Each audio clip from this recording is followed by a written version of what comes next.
What you mean you don't know Pana? She's dope. What you mean? What you mean? What you mean? What you mean? What is poppin' YouTube? Welcome back to my channel. It's your girl DOPEaxxPANA, and today I'm super excited to share this tutorial with you guys. We're going to be talking about doing feed-in braids on extremely thick hair. I often get asked the question about how many pieces of hair should I add, or how do I know how much hair to add, so we're going to tackle that in this video today. If you guys are new to my channel, don't forget to click the subscribe button and hit the notification bell so you guys can be notified every single time I post. If you guys are interested in learning more about braiding as far as techniques, then go ahead and subscribe to my membership. There will be a join button right next to the subscribe button, and if you guys join the Dopest membership, you guys will get access to exclusive tutorials as well as live tutorials on my channel from me. So yeah, period. All right, jumping right into this tutorial. As you guys can see, my client's hair is extremely thick. For all of my clients, I'll always put a row of box braids at the nape of the neck. This is going to help decrease the amount of tension that's on the neck, and it's also going to give you more space to make sure that your braids are connecting in the back. So I'll always go ahead and do this. My client's hair is fire red, which is absolutely amazing. We are using a red orange color from Rasta Free. I'm actually not sure what the color said on the pack, but this brand of hair is Rasta Free, which is one of my least favorite brands to braid with, but I let my client bring her own hair, and this is the brand she chose. So we're gonna make it work today. So when I actually start my braids, I like to work from the middle down to the sides. That's gonna help me make sure that my spacing is correct, and is gonna prevent my braids from being slanted. So I know you guys are not gonna like this answer, but when you guys ask me how many pieces of hair to add in, there is no set number. So for clients with thicker hair, sometimes I only add in the fake hair for length. So for example, my client here, her hair is most dense at the top middle of her hair. So for these braids that are in the top section, I'm not even gonna add fake hair until I'm almost more than halfway done with the braid. And the way that you know when or when not to add hair is just looking at how your braid is forming. There's two different ways that you can do feed-ins. There are some feed-ins that are super natural looking, where you can really see more of the scalp and more of those stitches. And then some people like a thicker feed-in braid where they're adding in more fake hair. Maybe the stitches are not as visible and the braids will be closer together all the way throughout the client's head. If that's the case, then I would have already started adding in fake hair, but I'm definitely going for more of a natural look. I personally prefer that, and my clients prefer that type of look too, where you can really see those stitches and it looks super natural. So I'm not going to add any fake hair until I get into the back. Now, if my braid were to be thinning out as I got down towards the nape of the neck, then I would start adding more, but my braid is still building up in size. You guys can see it's going from small to large, and that's because my client's hair is really thick. So for clients with thinner hair, then you would add in small pieces, but because hers is super thick, then we don't need to do that.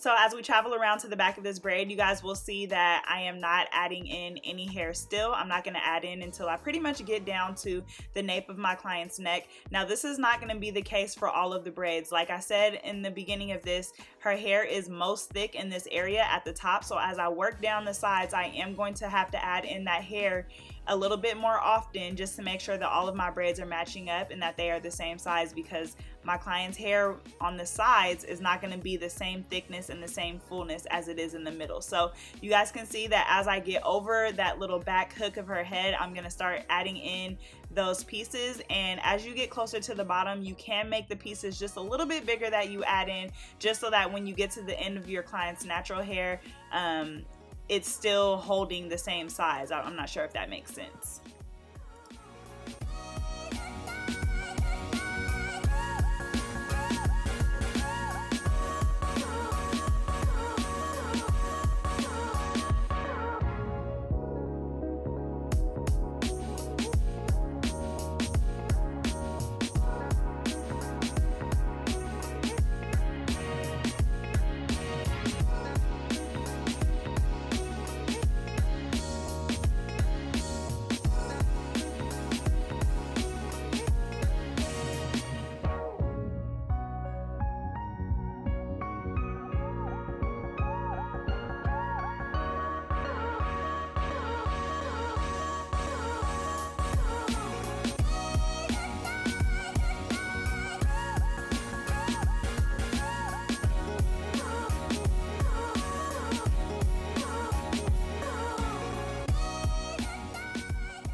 So you guys will notice also that my client's hair is also really blunt. She just got a fresh trim. So you guys will notice that at the bottom here, I'm adding the pieces over versus under, because that's going to help tuck my client's hair in, and especially where her natural hair is ending, you want to make sure that you are adding those pieces over to help cover up her hair and those really, really blunt ends. If you do end up adding those pieces underneath, it's going to be a lot harder to tuck your client's hair because you're adding the hair underneath your client's hair. So you just want to make sure that you add it over so that those pieces are covering. So now that we're on the side of my client's hair, I'm just going to show you guys how I start to add in those pieces of the synthetic hair a little more often. And as you guys can see, my client's hair is not as dense on the side. And so since I want those braids to match up in size, I am going to have to add those pieces in a little bit quicker just to make sure that my braid is building up to be the same size as everything else. If I just braided this braid here with her natural hair and I did it all the way down to the nape of the neck like I did for some of the others, then this braid will be super skinny, and you don't want that because obviously you want all your braids to be the same size. So that's why I say, you know, you really want to look at the way that your braid is building as you're braiding, because there is no set amount of pieces. If you are someone who wants a thicker feed-in braid, then you're going to start adding in those pieces quicker until you start to see your part disappear. If you're someone who wants a more natural feed-in, then you're going to start adding in until you see where those other braids are building in size, and that's where you're going to start adding in those pieces more frequently.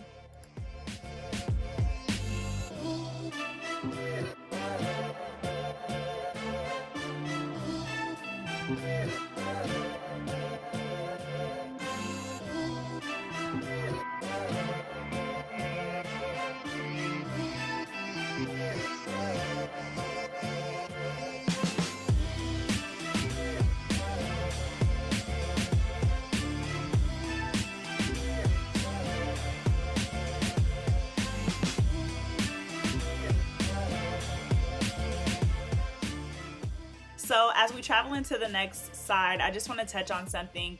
In one of my live videos, someone asked me if I ever take down a braid and redo it. And even though I've been braiding for years, guys, I still have to do this sometimes. So as you're braiding, if you notice that a braid is starting to form too thick or too thin and you need to go back and add in pieces or take down the braid altogether, then go ahead and do that, because you want to focus on consistency. That's how you're going to keep and gain and build your clientele when your work is nice, neat, and consistent.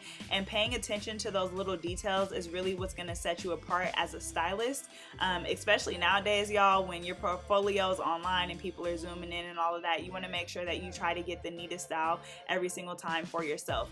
Also, one thing that will help is sometimes if you're looking at a style, if you actually take a couple steps back and look at it, you'll be able to see better symmetry and everything like that. Sometimes when you're really up close on a style, it's hard to see. So sometimes I do turn my client facing me and take a couple steps back, and then I'll be able to better see if my parts are lined up and all of that, you know, good stuff. But don't be afraid to start over. Always be transparent with your client. If I'm ever trying something new, I always let them know, so that way they're prepared going into the style. And even if you don't, just don't be afraid to take something down and redo it to make sure that your work is as neat as it can be.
So in a second, we are going to jump into the finishing touches, and I'm really proud of myself because I spaced these braids really well on the nape of my client's neck without having to sew the braids together in the back. So in one of my live videos, someone had asked me if I knew about that technique, and I really only use it when necessary. For this client, it wasn't really necessary. I definitely will be uploading a parting tutorial for those who are part of my membership program on these, about how you guys can get these super close together on the nape of the neck, so go ahead and check that out. So I'm gonna use my Bronner Brothers foaming mousse, which is one of my absolute favorite mousses.